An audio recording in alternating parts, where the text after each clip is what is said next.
Welcome back ख़वातीन और हज़रात। Nipah virus क्या है और पाकिस्तान में अभी तक अल्हम्दुलिल्लाह कोई केस रिपोर्ट नहीं हुआ, लेकिन वायरस है और इंडिया में उसके केसेस रिपोर्ट हो चुके हैं।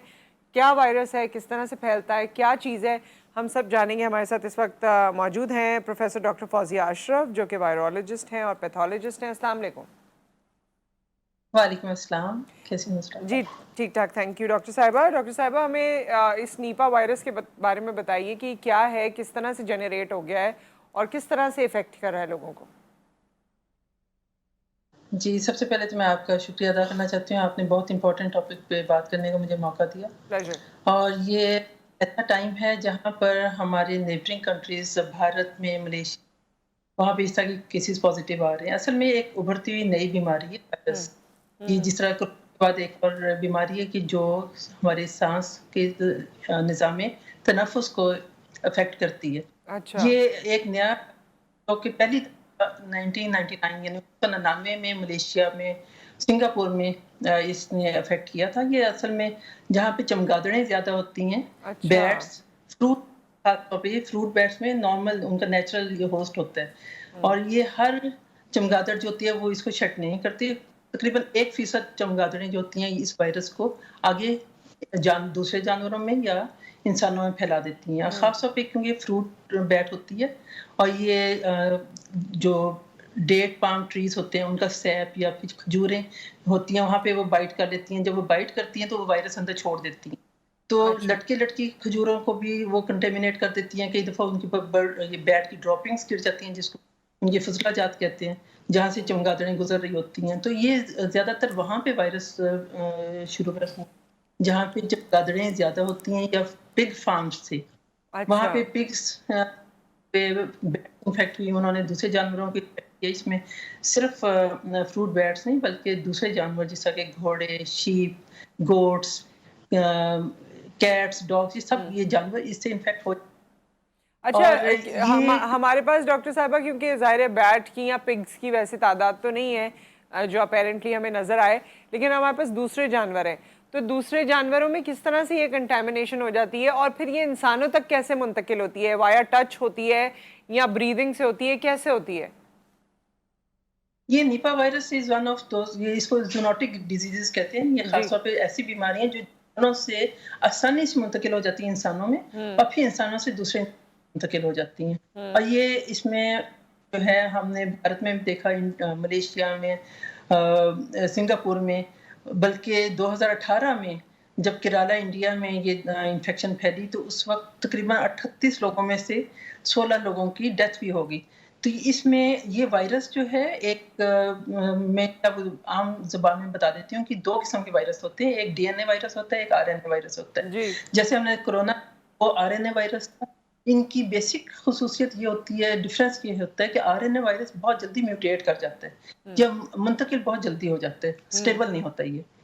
तो ये जब जानवरों से, बीमार जानवरों से ऐसे लोग जब 1999 में तभी पिग फार्मर्स जो थे वो बीमार हो गए थे। जब जो उनको हैंडल कर रहा था, उनकी फीसिस को हैंडल कर रहा था, उनकी ड्रॉपिंग्स को हैंडल कर रहा जी। था, तो उनमें और उससे दूसरे जानवरों में हो गया, फिर इंसान से दूसरे इंसान में भी जो मुंतकिल सिक्रीशन कैसे है होता ह्यूमन। है डॉक्टर साहबा? इंसानों में कैसे मुंतकिल हो सकता है? बाय टच होता है या सांस के जरिए होता है, चीजें एक दूसरे की इस्तेमाल करने से होता है, कैसे होता है? बहुत अच्छा क्वेश्चन पूछा। ये इसमें ये सांस की बीमारी ज़रूर है, लेकिन हम्म। ये हवा से नहीं फैलता, ये टच से फैलता है। जिससे अच्छा। आम ज़ुकाम होता है, इसकी इनिशियल सिम्पटम्स होती ही ऐसी हैं, जैसे फ्लू लाइक सिम्पटम्स होती हैं। जी। एकदम से शिद्दत से बुखार आता है और सख्त सर में दर्द होना, गले में दर्द, खाँसी, क्योंकि 2 ज़्यादा हमारे जो जिस्म में 2 हिस्सों को ज़्यादा अफ़ेक्ट करता है, एक फेफड़ों को हम्म। और दूसरा दिमाग को। या तो बिल्कुल कोई सिम्पटम नहीं होती है, ख़त्म हो जाता है। ये वायरस ऐसा है कि अगर आपने वायरस के साथ आप इन टच हुए हैं, लेकिन हैंड्स वॉश किए हैं, फेस वॉश किया, अंदर वायरस नहीं गया। वायरस बेसिकली खुद कुछ भी नहीं कर सकता जब तक वो आपके हाथ से या किसी और तरीके से आपके जिस्म के अंदर मुंतकिल ना हो। अच्छा। उसने खुद बीमारी नहीं होती, वो इंसान या जानवर के जिस्म को मशीन यूज़ करता है, उनके जिस्म में परवरिश पाता है और वहीं पे फैल के डिज़ीज़ पैदा करता है। ठीक है, तो तो अगर आप अपने इसमें जी। जी जी। अगर आप फ्रीक्वेंट हैंड वॉशिंग करते हैं, क्लीनलीनेस रखते हैं, تو اس طریقے سے ایک سے ایک بیمار جانوروں سے یا بیمار انسانوں سے دوسرے میں منتقل نہیں ہوگا. اگر آپ فروٹ لیتے ہیں تو اس کو بہت دھیان سے اچھی طرح سے واش کر کے کھائیں تبھی یہ چلا جائے گا. اور وائرس کی ایک بڑی اچھی چیز ہے کہ یہ اگر آپ ہینڈ واشنگ کریں ود عام صابن سے جی رب کر کے اچھی طرح فرکشن جب ہاتھ ملتے ہیں اچھی طرح سے دھوتے ہیں صابن لگا کے وہ کافی ہے اس وائرس کو ختم کرنے کے لیے. ٹھیک آپ ہے کے ہاتھ ڈاکٹر بالکل صاحبہ، صاف ہو جاتے ہیں. جس طرح اس کے عام سمٹمز تو وہی ہیں، نزلہ زکام ہوگا اور ساری چیزیں، کیا اگر یہ بڑھ جاتا ہے اور ہسپتال میں پتہ چلتا ہے کہ نیپا وائرس ہے تو اس کی کوئی میڈیسن ہے، یہ ختم کیا جا سکتا ہے یا یہ وہاں ہسپتال پہنچنے میں اور آگے بڑھ جانے میں بالکل جان لیوا ثابت ہو جاتا ہے؟ انفارچونیٹلی یہ بہت مہلک قسم کا وائرس ہے.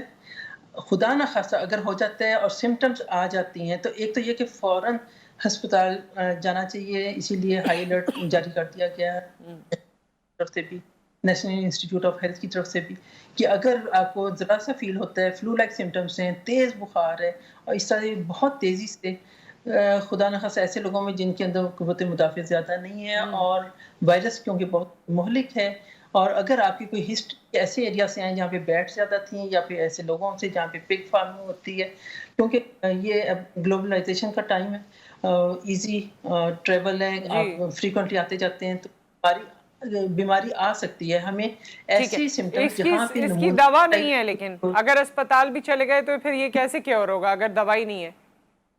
بہت بریفلی بتانا اس ہے کو ڈاکٹر ہم صاحبہ. یہ اس کا ہمیں ڈائگنوسس جو ہے اسی طرح کریں گے. پی سی آر ٹیسٹ کیا جاتا ہے، اس کا خاص ٹیسٹ ہے، اور اگر دوائی تو اس کی بالکل بھی نہیں ہے، اس کے لیے ٹریٹمنٹ ہے. اچھا اور اس میں خون کا، یورین کا، یا پھر جو اگر خدا نہ خاصہ برین کی سوزش ہو جاتی ہے جس میں اس میں پھر جھٹکے لگنے، مرگی کا دورہ پڑنا، غنودگی چھانا ٹھیک اور کوما میں چلے جاتے ہیں، اور 24 سے 48 گھنٹے موت واقع ہو جاتی ہے خدا نہ خاصہ اگر ہو جائے تو. ٹھیک.